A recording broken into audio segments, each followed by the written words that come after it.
আমার কাছে ফেব্রুয়ারি মাসটা এমন এক অনুভূতি, যেন হঠাৎ করে মনটা কেঁপে ওঠে, শরীরটা হালকা শিউরে ওঠে অজানা এক ভালোবাসায়। এই মাসে বাতাসও অন্যরকম লাগে, বাসার প্রতি শ্রদ্ধা, দেশের প্রতি টান, সব মিলে হৃদয়টা গভীর হয়ে যায়। মনের ভেতরে কেমন যেন একটা শিহরণ জাগে। ফেব্রুয়ারি আমার কাছে শুধু একটা মাস না, এটা আবেগ, এটা অনুভূতি, এটা ভালোবাসা, এটা কষ্ট, এটা এমন এক অনুভূতি যা আপনাদেরকে যতটুকু পারি বলে বোঝাচ্ছি।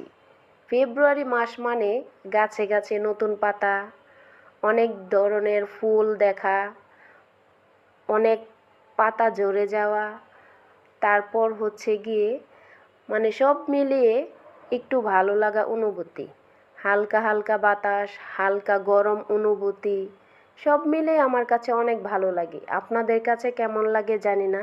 তো আজকের এই ভিডিওটি আপনাদের কাছে ভালো লাগলে লাইক করে পাশে থাকবেন।